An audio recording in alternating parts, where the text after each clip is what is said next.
Hi hello मित्रांनो, सर्वांना होळीच्या अभिवंदनाच्या खूप खूप शुभेच्छा.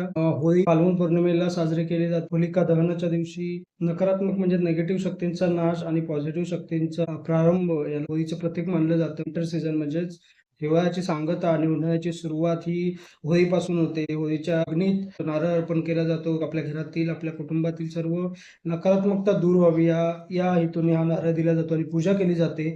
तसेच होळीच्या दुसऱ्या दिवशी एकमेकांना रंग लावून हा सण साजरा केला जातो. रंगपंचमी ज्याला बोलतात. काही ठिकाणी त्याला धुळवड धुळेटी सुद्धा म्हटलं जातं. हा सण राधाकृष्णाच्या प्रेमाचे प्रतीक म्हणून साजरा केला जातो. या दिवशी देव सुद्धा पृथ्वीवर येतात आणि आपल्यासोबत रंगांचा उत्सव साजरा करतात अशी मान्यता आहे. एकमेकांना रंग लावून आनंद साजरा केला जातो. एक पुराण कथेनुसार होलिकाष्टमीच्या दुसऱ्या दिवशी भगवान कामदेवांनी शंकर महादेवाची तपस्या भंग केली होती. त्यामुळे भगवान शंकरांनी त्यांना नष्ट केले होते. सर्व देव त्यामुळे नाराज झाले होते. त्यानंतर भगवान शंकरांनी कामदेवांना पुन्हा जन्म देण्याचा, पुन्हा जिवंत करण्याचं आश्वासन दिलं. त्यावेळी सर्व देवता आनंदी झाले आणि ते त्या दिवशी रंगांचा हा उत्सव खेळण्यात आला अशी पौराणिक कथा आहे. रंगपंचमी म्हणजे रंगाचा सण, रंगांची उधळण केली जाते. रंगांचा खेळ म्हणजेच आनंदाचा सण, एकमेकांसोबत आनंद साजरा करा, आनंद वाटण्याचा सण.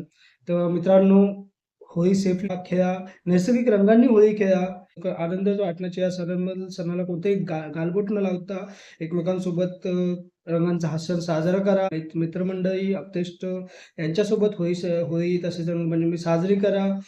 प्रेम वाटा, आनंद वाटाल तितकाच वाढेल. राधाकृष्णाच्या या प्रेमाच्या रंगामध्ये न्हाऊन निघूया. सर्वांना पुन्हा एकदा हॅपी होली.